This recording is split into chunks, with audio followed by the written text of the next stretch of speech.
Basic geometrical ideas. The line segment AB is denoted by AB line segment, BA line segment, both A and B, AB. Line segment means it has two end points, starting point and ending point. And also it has definite length. The length ni manam measure cheyagalugutam. We can measure the length of this line segment using ruler or divider. This line segment is denoted by line segment AB or line segment BA. So both A and B are correct. The line passing through AB is denoted by, line means it can be extended on both sides. So both sides extend అవుతుంది. దీనికి starting point ఉండదు, ending point ఉండదు. Both sides extend అవుతుంది. ఈ length ని కూడా మనం measure చేయలేము. It is denoted by line AB. Both sides arrow marks ఉంటాయి. బోత్ సైడ్స్ కూడా ఎక్స్టెండ్ అవుతుంది. So option A is the correct answer. The number of end points of A ray is, Reiki starting point ఉంటుంది కానీ ending point అనేది ఉండదు. ఒక point దగ్గర start అయి అదర్ సైడ్ ఎక్స్టెండ్ అవుతుంది. ఈ యారో మార్క్ ఉంది అంటే ఎక్స్టెండ్ అవుతుందని అర్థం. This ray starts at O and passes through point A. It is represented as ray OA or OA ray. And also we cannot measure the length of the ray. ఇది ఒక side extend అవుతూ ఉంటుంది కాబట్టి దీని length ని మనం measure చేయలేము. The number of end points of A ray is, only starting point ఉంటుంది కాబట్టి 1 పాయింట్ ఓన్లీ. లైన్ సెగ్మెంట్ కి అయితే 2 ఎండ్ పాయింట్స్ ఉంటాయి. స్టార్టింగ్ పాయింట్ ఉంటుంది, ఎండింగ్ పాయింట్ ఉంటుంది. లైన్ అయితే బోత్ సైడ్స్ ఎక్స్టెండ్ అవుతూ ఉంటుంది కాబట్టి దీనికి ఎండ్ పాయింట్స్ అనేవి ఉండవు. ఏకి ఒక పాయింట్ దగ్గర స్టార్ట్ అయి అదర్ సైడ్ ఎక్స్టెండ్ అవుతుంది కాబట్టి ఓన్లీ 1 స్టార్టింగ్ పాయింట్ ఉంటుంది. How many lines can be drawn through 1 point? We can draw many lines through 1 point. We can draw so many lines. So infinite number of lines we can draw through 1 point. Which of the following is open curve? Normal గా curve అంటే మనకి ఇలా ఉండే వాటిని curves అని అంటారు. కానీ maths లో మాత్రం ఇలా స్ట్రైట్ లైన్స్ కూడా కర్వ్స్ ఏ అవుతాయి. Which of the following is open curve అంటే ఇది ఈ పాయింట్ దగ్గర స్టార్ట్ అయ్యి అగైన్ ఈ పాయింట్ దగ్గరే ఎండ్ అయింది, క్లోజ్ అయింది కాబట్టి ఇది ఓపెన్ కర్వ్ కాదు, క్లోజ్డ్ కర్వ్. ఈ పాయింట్ దగ్గర స్టార్ట్ అయ్యి అదర్ పాయింట్ దగ్గర ఎండ్ అయింది. This is the open curve. It is also A closed curve, closed curve. Among the following the closed curve is, ఇది ఒక పాయింట్ దగ్గర స్టార్ట్ అయ్యి ఇంకొక పాయింట్ దగ్గర ఎండ్ అయింది.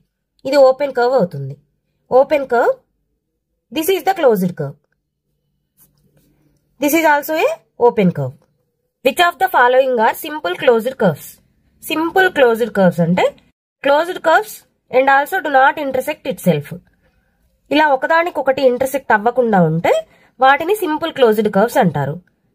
These 2 figures are simple closed curves. So both 1 and 2. ఇది closed curve అవుతుంది కానీ ఇక్కడ ఇంటర్సెక్ట్ అయింది కాబట్టి సింపుల్ క్లోజ్డ్ కర్వ్ అవ్వదు. If ABC are collinear then which of the following one is true? Collinear అంటే 3 or more points lying on the same straight line. ఒకే straight line మీద 3 points or more than 3 points ఉంటే ఆ points ని collinear అంటారు. So ఇక్కడ ABC are collinear. So ABC, these 3 points are collinear. Then which of the following one is true? AB plus BC equal to AC, AB plus BC greater than AC, AB plus BC less than AC, none. So AB plus BC equal to AC నే అవుతుంది. ఈ 2 lengths ని add చేస్తే length AC నే వస్తుంది కదా. For example ఇక్కడ 3 centimetres ఉందనుకోండి, ఇది 2 సెంటీమీటర్స్ ఉందనుకోండి. AC లైన్ సెగ్మెంట్ ఎంత ఉంటుంది? 5 సెంటీమీటర్స్ ఉంటుంది. So AB plus BC equal to AC అవుతుంది. How many line segments drawn by taking 2 points at a time in given figure? ఇక్కడ ఇచ్చిన పాయింట్స్ తో ఎన్ని లైన్ సెగ్మెంట్స్ డ్రా చేయొచ్చు? ఓన్లీ 2 points తీసుకోవాలి. ఫస్ట్ AB తీసుకుంటే AB లైన్ సెగ్మెంట్ వస్తుంది. Next AC తీసుకుంటే AC లైన్ సెగ్మెంట్ వస్తుంది. Next AD, next AE, next AF. ఇలా 2 పాయింట్స్ తీసుకోవాలి. దీనికి ఒక ఫార్ములా ఉంటుంది. అదేంటంటే n ఇంటూ n-1/2. ఇక్కడ n అంటే ఇక్కడ ఎన్ని పాయింట్స్ ఇచ్చారు? 1 2 3 4 5 6 పాయింట్స్ ఇచ్చారు. So 6 into 6 - 1 5/2. 2 1s 2 3s 3 5s 15. 15 line segments drawn by taking 2 points at A time. ఇక్కడ చెక్ చేసి చూద్దాం. ఏ పాయింట్ తీసుకున్నాం కదా, నెక్స్ట్ B పాయింట్. B దగ్గర నుంచి తీసుకుంటే BC, నెక్స్ట్ BD తీసుకుంటే BD లైన్ సెగ్మెంట్ ఫామ్ అవుతుంది. BD, next BE, next BF, next C తీసుకుందాం. CD, CE, CF, next DE, DF, next EF. ఇప్పుడు కౌంట్ చేయండి. 1 2 3 4 5 6 7 8 9 10 11 12 13 14 15 line segments we can draw. Next, how many line segments drawn by using 7 points marked on a plane by taking 2 points at a time. Same previous problem లాగానే ఇది formula use చేసి చేద్దాం. n into n minus 1/2. n అంటే ఇక్కడ ఎన్ని points ఇచ్చారు మనకి? 7 ఇచ్చారు. So 7 into 7 minus 1 6/2. 2 1s 2 3s 7 3s 21. 21 line segments drawn by using 7 points. Take 2 points at a time. A simple closed figure bounded by line segments is called closed figure bounded by line segments. Only line segments తో form అయ్యే closed figure ని ఏమంటారంటే a region, a polygon, an open curve, all the above. Polygon. It is called polygon. A simple closed figure bounded by line segments is called polygon. Which of the following is not a polygon? ఇక్కడ ఇచ్చిన figures ని observe చేస్తే ఈ 3 figures కూడా line segments తో form అయ్యాయి and also closed figures. కానీ ఈ ఫిగర్ లో మాత్రం ఇక్కడ కర్వ్ వచ్చింది. సో ఇది పాలిగాన్ అవ్వదు. Only simple closed figure bounded by line segments is called polygon. The polygon with the least number of sides is. Least number of sides అంటే మన క్లోజ్డ్ ఫిగర్. పాలిగాన్ అంటే line segments తో form అయ్యే closed figure. Only line segments తీసుకోవాలి. So only 2 line segments తో మనం ఏ closed figure form చేయలేము. Minimum మనకి 3 లైన్ సెగ్మెంట్స్ ఉండాలి. So least number of sides is 3. 3 sides తో ఫామ్ అయ్యే పాలిగాన్ ఏంటంటే ట్రయాంగిల్. సో 3 సైడ్స్ తో ఫామ్ అయ్యే polygon triangle. 4 sides quadrilateral, 5 sides pentagon, 6 sides hexagon, 7 sides heptagon, 8 sides octagon, 9 sides nonagon, 10 sides decagon. Next, angle. An angle is formed when 2 rays or lines meet at a common point. Here the angle is formed. 2 rays or 2 lines okay common point దగ్గర meet అయితే అక్కడ angle form అవుతుంది. So ఈ common point ని vertex అంటాం. ఇక్కడ vertex O అవుతుంది. 2 rays are called arms or sides of the angle. So ఇక్కడ OA and OB are arms or sides. ఎక్కడైతే యాంగిల్ ఫామ్ అయిందో that is vertex and the angle is denoted by angle O or angle AOB. Angle AOB or angle BOE. ఎక్కడైతే angle form అయిందో ఆ letter middle లో ఉండాలి. ఈ angle ని angle AOB అని రాయొచ్చు ఆర్ యాంగిల్ BOA అని రాయొచ్చు. And the word angle is derived from the Latin word angulus which means corner. Name the angles, vertex and arms of the angles from the figure. Angles ఏ angles form అయ్యాయి? ఎక్కడ angle form అయిందంటే O దగ్గర angle form అయింది. AOB ఇక్కడ angle form అయింది. So angle AOB. Next BOC. ఈ 2 rays ఇక్కడ మీట్ అయితే ఇక్కడ ఒక యాంగిల్ ఫామ్ అయింది. So BOC. Next OC and OD rays meet at a point O. So angle COD. Next OD OA rays ఇక్కడ angle form అయింది. Angle DOA. And the vertex ఎక్కడ angle form అయింది అంటే O దగ్గర. So vertex O అవుతుంది. Next arms. Angle AOBకి arms ఏమవుతాయి? OA and OB. Next angle BOCకి OB and OC. Next COD. Angle CODకి ఆర్మ్స్ ఏమవుతాయి? OC and OD. యాంగిల్ DOAకి ఆర్మ్స్ ఏమవుతాయి? OA and OD. In which of the following figures angles are formed? ఇక్కడ కింద ఇచ్చిన ఫిగర్స్ లో ఎక్కడ యాంగిల్స్ ఫామ్ అయ్యాయంటే ఇక్కడ 2 rays ఇంటర్సెక్ట్ అయ్యాయి కాబట్టి ఇక్కడ యాంగిల్ ఫామ్ అవుతుంది. ఇక్కడ లైన్స్ అనేవి ఇంటర్సెక్ట్ అవ్వలేదు కాబట్టి యాంగిల్ అనేది ఫామ్ అవ్వదు. అండ్ ఆల్సో ఇక్కడ కూడా ఇంటర్సెక్ట్ అయ్యాయి కాబట్టి ఇక్కడ యాంగిల్ అనేది ఫామ్ అవుతుంది. సో ఈ 2 rays కూడా ఇంటర్సెక్ట్ అవ్వలేదు కాబట్టి ఇక్కడ యాంగిల్ ఫామ్ అవ్వదు. Name the angles formed in the figure. ఇక్కడ ఏ దగ్గర యాంగిల్ ఫామ్ అయింది కాబట్టి ఈ యాంగిల్ ఎలా రాయొచ్చు? ఎక్కడైతే యాంగిల్ ఫామ్ అయిందో ఆ లెటర్ మిడిల్ లో ఉండాలి. సో ఆర్మ్స్ ఏంటి ఇక్కడ? DA and AB. So angle DAB. దీని ఆర్డర్ లో కనుక రాసినట్టయితే ఏ దగ్గర నుంచి స్టార్ట్ చేద్దాం? Angle ABC. ఈ B దగ్గర యాంగిల్ ని రాస్తున్నాం మనం ఇప్పుడు. B దగ్గర యాంగిల్ ని రాసేటప్పుడు B లెటర్ ని మిడిల్ లో ఉంచాలి. ఇక్కడ ఇక్కడ ఏబి అండ్ బీసీ లైన్స్ తో ఫామ్ అయింది కాబట్టి యాంగిల్ ఏబిసి. నెక్స్ట్ ఈ యాంగిల్ తీసుకుంటే angle BCD. Next angle CDA. Next A దగ్గర యాంగిల్ ని రాయాలంటే angle DAB. The number of diagonals can be drawn in a quadrilateral is.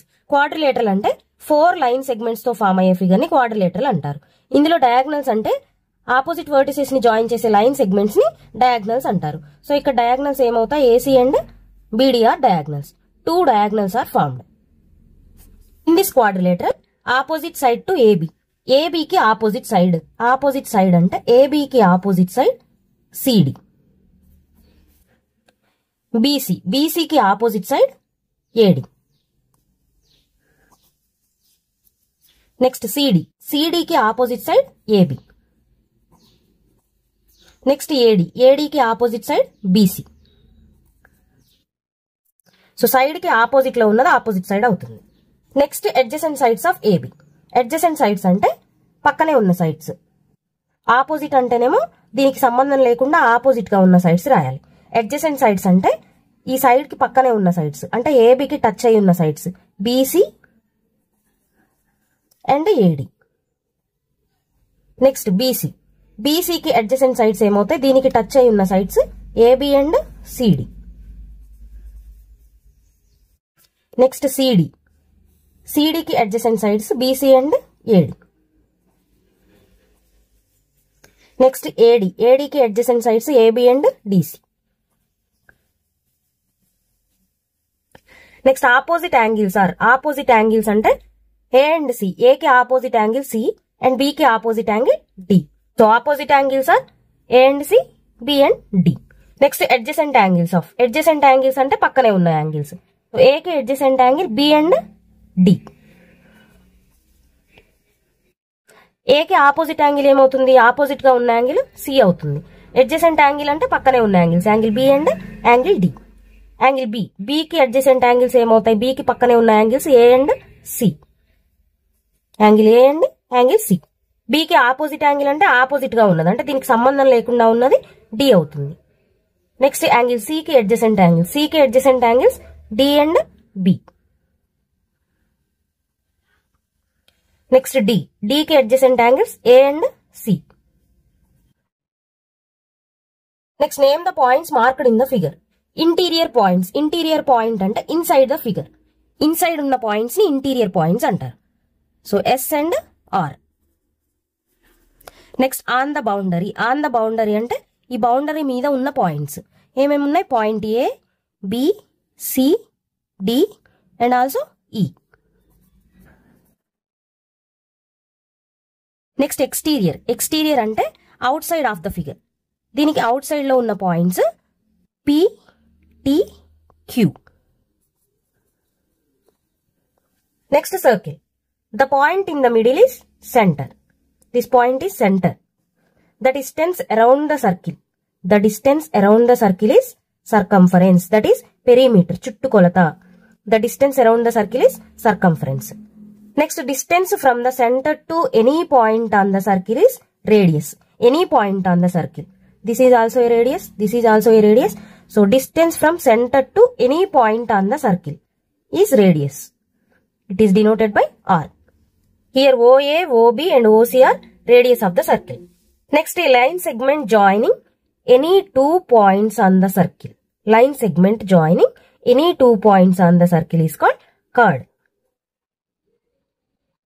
Next, a chord passes through the center.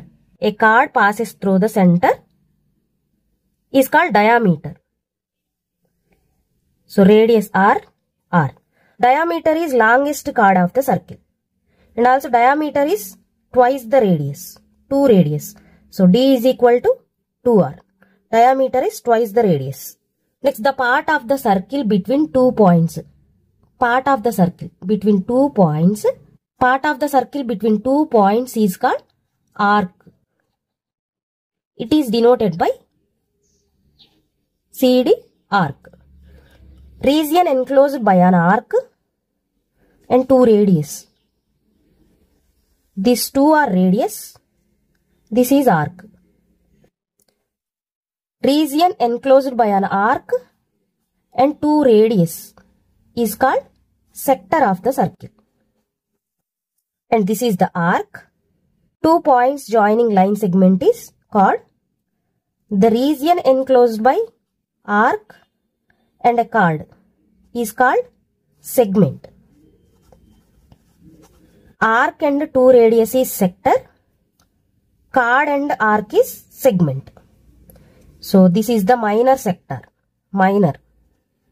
And this is the major sector. Major arc 2 radius, major sector.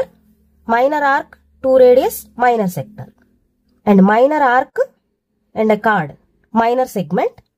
Major arc and a chord.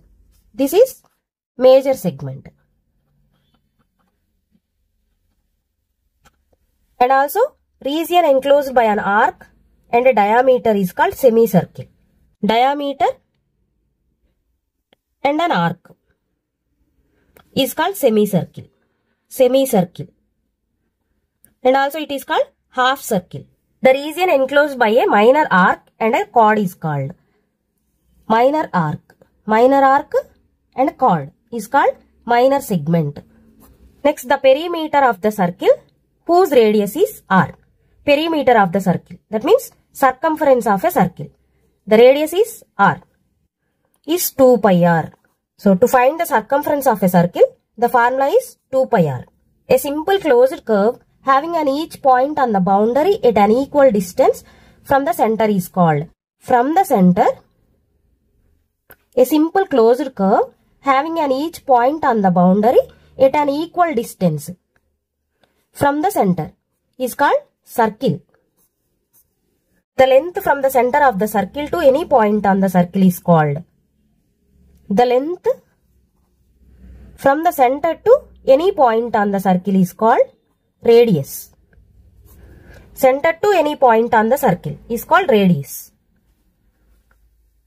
The line segment joining any 2 points on the circumference of circle is called. The line segment joining any 2 points on the circle is called chord. The twice of radius of the circle is called twice of the radius. Twice of the radius is called diameter. Diameter is twice the radius. The region in a circle bounded by a chord and the arc is called chord and the arc. Region enclosed by chord and the arc is called segment.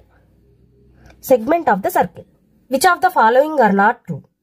We can locate only one center in a circle, S. Diameter is twice the radius, S. An arc is part of a circle, S. Arc is part of circle, S. All chords are equal in length. All chords are not equal in length. Chord means line segment joining any 2 points on the circle. All chords are not equal in length. All radius are not equal in length in a circle. Not equal కాదు, radius అన్ని కూడా equal length లో ఉంటాయి. Center to any point on the circle is radius. All radius are having same length. So it is wrong statement. Next, who is known as the father of geometry? Euclid. Euclid belonged to which country? Greece. The famous book written by Euclid is The Elements. In this book, he introduced geometry in a logical order. In which year was Euclid born approximately? Euclid born in 365 BC.